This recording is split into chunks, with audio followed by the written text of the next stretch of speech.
మన ప్రభువు రక్షకుడైన యేసుక్రీస్తు వారి శ్రేష్టమైన నామములో మీ అందరికీ శుభవందనాలు తెలియజేస్తా ఉన్నాను.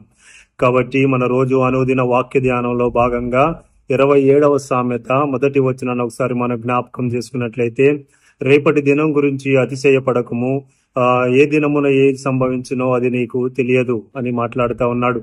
కాబట్టి ఈ వాక్య భాగాన్ని మనం ఒకసారి లోతుగా జ్ఞాపకం చేసుకున్నట్లయితే, పరిశీలన చేసుకున్నట్లయితే, అవును, మన జీవితంలో మన తదుపరి నిమిషం, మన తదుపరి గడియ మనకి ఎటువంటి పరిస్థితులు తలెత్తుతాయో కూడా మనకు తెలియదు. కాబట్టి మానవుని జీవితం గడ్డి పువ్వు లాంటిది. అలాగే కొంతసేపు కనబడి అంతలోనే ఆవిరి అయిపోయేటువంటి మన మానవుని జీవితంలో మన తదుపరి గడియ ఎటువంటి అపాయం గుండా మనం వెళ్ళవలసి ఉన్నదో, ఎటువంటి వార్త మన చెవున మనం నోట వినవలసి ఉన్నదో కూడా మనకు తెలియలేని పరిస్థితిలో ఉన్నాం.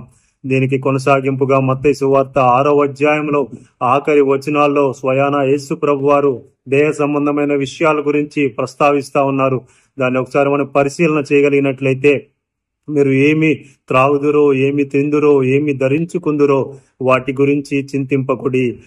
ముందుగా ఆయన రాజ్యాన్ని, ఆయన నీతిని వెదకుడి, తరువాత అవన్నీ మీకు అనుగ్రహింపబడును అని మాట్లాడుతూ ఉన్నారు. కాబట్టి రేపటి దినం గురించి చింతింపకుడి, రేపటి దినము వాని సంగతుల గురించి చింతించును. అలాగే ఏనాటి కీడు ఆనాటికి చాలును అని ప్రస్తావిస్తా ఉన్నారు. కాబట్టి మన దైనందిన జీవితంలో మొదటిగా మనం లోక సంబంధమైన విషయాలు, ఏమి తింటామో, ఏమి తాగుతామో, ఏమి ధరించుకుందామో అటువంటి సంగతులను కాకుండా మనం ఎప్పుడు పర సంబంధమైన విషయాలు, ముందుగా ఆయన రాజ్యాన్ని, ఆయన నీతిని వెదకి, ఒక లేఖ భాగంలో మనకు తెలుసు, ఒకడు సర్వలోకమును సంపాదించుకొని తన ప్రాణమును పోగొట్టుకుంటే వానికి ఏమి లాభం అని లేఖనం ద్వారా మనకి తెలియబడతా ఉంది.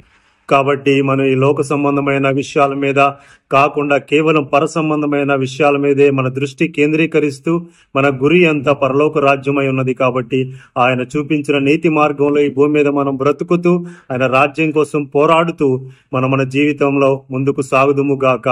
ఆమేన్, ఆమేన్.